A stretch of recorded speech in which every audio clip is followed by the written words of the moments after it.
अस्सलाम वालेकुम नाजरीन, मैं हूं अब्बास अली और आप देख रहे हैं अब्बास अली ऑफिशियल। नाजरीन, कुछ ज़ाती मसरूफियात की बिना पर कुछ दिन हमारा राब्ता मुनक़ते हो गया था और इस चैनल पर मैं वीडियोस अपलोड नहीं कर रहा था। तो अभी ज़ाती मसरूफियात हल होने के बाद मैं अब दोबारा से इस चैनल पे आपके लिए वीडियोस बनाया करूंगा और कोशिश करूंगा कि पाकिस्तानी सियासत के हवाले से जो भी अप एंड डाउन्स हैं और जो भी सियासी खदोहाल हैं वो आपके साथ पेश करता रहूं। नाजरीन, मैं आपसे डिस्कस करता चलूं कि हमारे मुल्क के टैक्स के मामला। नाजरीन, ये बहुत सीरियस चीज है, बहुत सीरियस टॉपिक है और किसी मुल्क को चलाने के सारे मामला उसके टैक्स के कलेक्शन सिस्टम और जो टैक्स देने वाले लोग हैं वो किस तरीके से टैक्स पे करते हैं और कितना टैक्स पे करते हैं और हुकूमत किस तरीके से टैक्स कलेक्ट करती है और उस टैक्स के पैसों को कहाँ खर्च करती है। किसी भी मुल्क की तरक्की का इस चीज के ऊपर बहुत बड़ा इन्हिसार होता है, क्योंकि गवर्नमेंट जो पैसा रिकवर करती है अपने गवर्नमेंट के मामलात चलाने के लिए, उसका तकरीबन बहुत बड़ा हिस्सा इसी सिस्टम पर चलता है कि वो टैक्स कितना इकट्ठा होता है और उसी टैक्स के पैसों से फिर तरक्याती काम भी होते हैं, फिर सेहत के काम और जो तलीमी निज़ाम और हुकूमती जो भी काम होते हैं, हुकूमत के जो अपनी रियासती इदारे काम करते हैं उनको तनख्वाहें वगैरह दी जाती हैं। अब हमारे मुल्क में टैक्स कलेक्शन सिस्टम बेटर नहीं था, लोग सही तरीके से टैक्स देते नहीं थे, टैक्स चोरी करते थे और टैक्स रिकवर करने वाले लोग भी प्रॉपर तरीके से टैक्स रिकवर नहीं करते थे और वो हुकूमती खजानों में जमा नहीं होता था। इस वजह से भी ये भी एक रीजन है कि हमारे मुल्क को चलाने के लिए फिर गवर्नमेंट को कर्जे लेने पड़े और ये कर्जे लेते लेते कर्जों के अंबार लग गए इस मुल्क पर और अब ये मुल्क अपाहिज होके रह गया है। नाजरीन, अभी भी 2021 में भी आज की स्पीच हमारे प्राइम मिनिस्टर साहब की थी जिसमें उन्होंने कहा कि हमारी 22 करोड़ अवाम में से सिर्फ 20 लाख लोग टैक्स देते हैं। अब ये 20 लाख लोग टैक्स देते हैं, बाकी के लोग अभी भी जो टैक्स देने के काबिल हैं, बहुत बड़ी तादाद, वो लोग टैक्स देते ही नहीं है।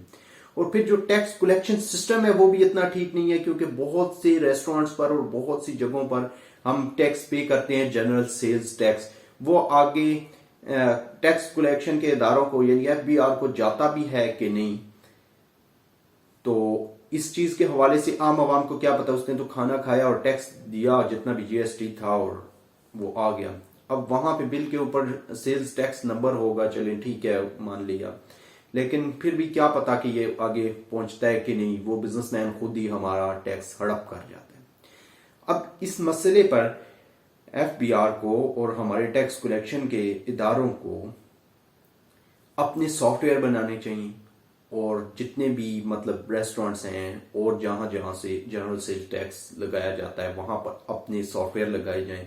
जिस पर बकायदा बिल पर मेंशन ये चीज हो कि हाँ ये FBI की तरफ से जो सॉफ्टवेयर दिया गया है उस सॉफ्टवेयर से निकले हुआ बिल है, उस सॉफ्टवेयर का बिल है,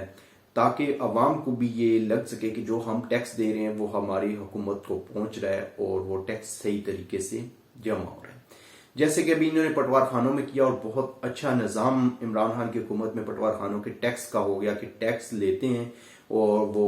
टैक्स का पटवारी आपको रिटर्न देगा और वो स्लिप आप जमा कराएंगे नेशनल बैंक में टैक्स के साथ और वहां से नेशनल बैंक की आपको जो स्लिप मिलेगी वो आप लाकर पटवार खाने देंगे तो आपकी रजिस्ट्री या इंतकाल ट्रांसफर होगा, जो कि एक बहुत बड़ा अच्छा इकदाम है। इसी तरीके से ये रेस्टोरेंट्स और ये बाकी जो ग्रोसरी स्टोर्स हैं और कपड़ों की दुकानें जहां जहां जनरल सेल टैक्स लगता है वहां पर भी ये सिस्टम होना चाहिए। नाज़रीन, इसके साथ साथ IB के अफसरान को रिश्वत लेते हुए पकड़ने पर,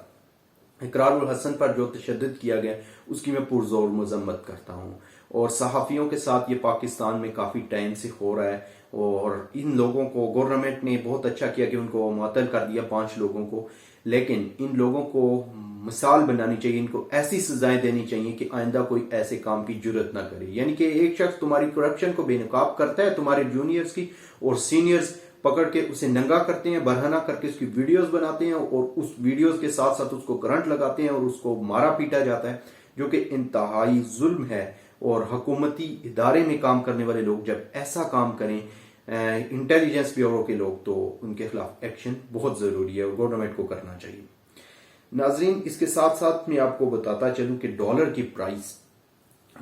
प्राइस इमरान खान की हुकूमत में 110 से 170 रुपए गई है और ये 200 क्रॉस करने वाली है। बहुत जल्द ये प्राइसेस बहुत हाई हो जाएंगी, पाकिस्तानी करेंसी मजीद डाउन होने वाली है और ये प्राइसेस 200 तक चली जाएंगी। उसकी वजह ये भी है कि जितने भी मनी एक्सचेंज हैं वो कराची में, इस्लामाबाद में, जहाँ पाकिस्तान में काम कर रहे हैं, उन पर गवर्नमेंट विद होल्डिंग टैक्स लगाने जा रही है, जिसकी वजह से काफ़ी बिजनेस डिस्टर्ब्स होंगे और विद होल्डिंग टैक्स की वजह से तो डॉलर की प्राइस मजीद बढ़ेगी। इसके साथ साथ नाजरीन मैं आपको बताता चलूं कि जो सियासी सूरत हाल है वो बदलती हुई नजर आ रही है। सियासी सूरत हाल किस तरह बदल रही है कि नवाज शरीफ एंड ग्रुप वो भी चौधरी शुजात के पास जा रहा है, मौलाना फजल रहमान साहब भी जा रहे हैं, नजरदारी एंड कंपनी भी कोशिश कर रही है, लेकिन अपोजिशन के लोग ये जानते हैं कि हम नाकाम हैं और नाकाम ही हो जाएंगे। ये इस तरह की इत्तेहाद और इन हाउस चेंज और लॉन्ग मार्च और ये सब चीजें बस बातों की हद तक हैं। खुद को मीडिया में इन रखने के लिए ये लोग कोशिश कर रहे हैं। मैं आपको अपनी पिछले भी व्लॉग्स में बता रहा था, ये हुकूमत 5 साल कहीं नहीं जाने वाली। ये हुकूमत अपने 5 साल पूरे करेगी, लेकिन इमरान खान के लिए टारगेट है और वो टारगेट है महंगाई और वो टारगेट है बढ़ती हुई बेरोजगारी। ये एक बहुत बड़ा मसला है और इस वक्त ये मसला बहुत ज्यादा बढ़ रहा है कि बेरोजगारी भी बहुत बढ़ रही है और साथ साथ महंगाई भी बहुत बढ़ रही है, जो कि आम आवाम के लिए जीना मुश्किल कर रही है। और आने वाले इलेक्शन के बाद इमरान खान के लिए मसाइल हो सकते हैं। इमरान खान इलेक्शन में अगर नाकाम होते हैं तो सिर्फ इन्हीं वजहों से होंगे, जो महंगाई और बेरोजगारी है, क्योंकि अभी मुल्क में हर चीज की प्राइस बढ़ रही है, चाहे वो पेट्रोल है, खाने पीने की अशिया हैं, ग्रोसरी आइटम्स, और उसके साथ साथ बिजली, गैस, हर चीज की प्राइसेस हाई हो रही हैं और बेरोजगारी बढ़ रही है। बिजनेसमैन के लिए बिजनेस कम हो रही हैं और मुल्क में हालात खराब होते जा रहे हैं। अब तो चूंकि कोरोना भी आया, कोविड-19, फिर उसके बाद ओमिक्रॉन भी पाकिस्तान में कोई इतना बड़ा अल्लाह करे, अल्लाह पाकिस्तानियों को महफूज रखे, नुकसान नहीं हुआ और अब हालात बेहतरी की तरफ जा रहे हैं। लेकिन इसके बावजूद भी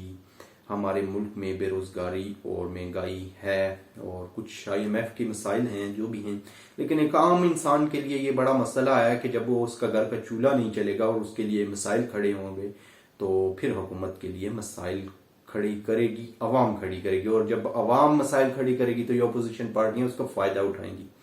तो इमरान खान को अपनी पॉलिसीज ठीक करनी चाहिए और सबसे मेन इन चीजों पर फोकस करना चाहिए कि बेरोजगारी कैसे खत्म की जाए और साथ में इस मुल्क में महंगाई पर कैसे कंट्रोल किया जाए। महंगाई कम तो होना बहुत मुश्किल है, लेकिन जहां पे पहुंच चुकी है वहां पर अगर कंट्रोल भी हो जाए तो ये इस हुकूमत का बहुत बड़ा इकदाम होगा और इन इकदामात से हुकूमत आने वाले 5 साल के लिए फिर अपनी गवर्नमेंट बना सकती है। यानी कि मैं सिंपल वर्ड्स में यही कहूंगा कि इमरान खान के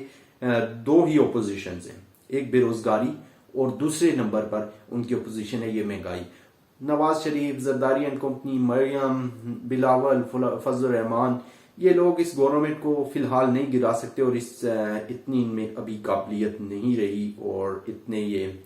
तगड़े नहीं है कि हुकूमत गिरा सके। लेकिन अगर इमरान खान इन चीजों पर कंट्रोल नहीं कर पाएंगे और इन मामलात को सही नहीं कर पाएंगे तो फिर ये इनको पावर मिलेगी इन चीजों से और अवाम फिर इनके साथ ऑफकोर्स खड़ी हो जाएगी और फिर इमरान खान की गवर्नमेंट के लिए खतरा लाहक होगा।